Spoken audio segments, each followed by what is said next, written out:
দাঁড়াও দাঁড়াও, আরে ভাই সম্পূর্ণ এড়িয়ে গেলেন, নীরবতা পালন করলেন। সোমবার নেতাজি ইন্ডোরে যোগ্য চাকরিহারাদের বৈঠকে মুখ্যমন্ত্রীর ভাষণ চলাকালীন এভাবেই একাধিকবার অশান্ত হয়ে উঠল স্টেডিয়াম। মুখ্যমন্ত্রীর কাছ থেকে একাধিক প্রশ্নের উত্তর না পেয়ে শিক্ষক শিক্ষিকাদের একাংশ অস্থির হয়ে উঠলেন।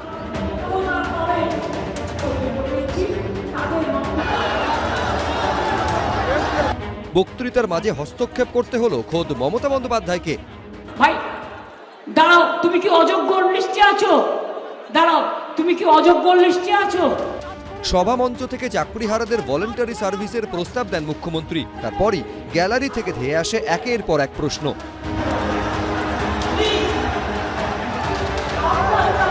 2 মাস বলেছে তো, 3 মাসের মধ্যে প্রসেস কমপ্লিট করতে হবে। যারা চাকরি করছেন, দাঁড়াও দাঁড়াও,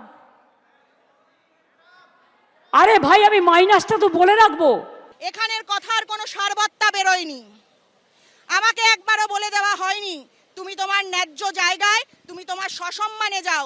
অনেক কথা বললেন, হ্যাঁ, যে একদম স্পষ্টভাবে বললেন না যে আপনাদের বেতন একদম পুরো যেমন চলছিল তেমনি চলবে এবং চাকরি যাবে না কারো। কিছুক্ষণ পর যখন আবার মুখ্যমন্ত্রী শিক্ষকদের কাজ চালিয়ে যাওয়ার কথা বলছেন, তখন ফের শুরু হয় চিৎকার। এরই মধ্যে বলতে থাকেন মমতা বন্দ্যোপাধ্যায়, ভাই দাঁড়াও, তুমি কি অযোগ্য লিস্টে আছো? দাঁড়াও, তুমি কি অযোগ্য লিস্টে আছো? তুমি যোগ্য না অযোগ্য লিস্টে? তো যোগ্যদেরটা তো বলে দেওয়া হয়েছে, আবার কি?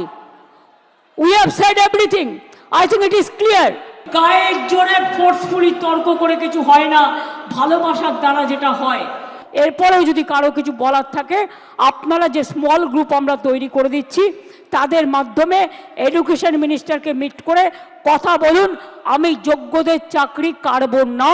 এখন তো এইসব কথা বলবেনি, গাল ভরা কারা, মুখ পুড়েছে তো, এসব তো বলবেই মুখ্যমন্ত্রী যে আমি এই করব সেই করব। এত বড় দুর্নীতি তিনি বলছেন অন্যদের দায় চাপাচ্ছে। এত দুর্নীতি করেছে মুখ্যমন্ত্রী এবং তার ফুল ক্যাবিনেট, তাদেরকে এই বিচারের আওতায় কেন আনা হচ্ছে না?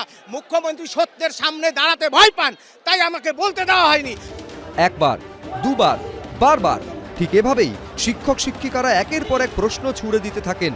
পাল্টা বলেন মুখ্যমন্ত্রী, যার ইচ্ছে থাকবেন, যার ইচ্ছে শুনবেন, যার ইচ্ছে গ্রহণ করবেন, যার ইচ্ছে বর্জন করবেন। গণতান্ত্রিক অধিকার সবার আছে, কিন্তু মনে রাখবেন মানুষ যখন বিপদে পড়ে তাকে ধৈর্য ধরে শুনতে হয়। সব মিলিয়ে বিতর্ক তুঙ্গে।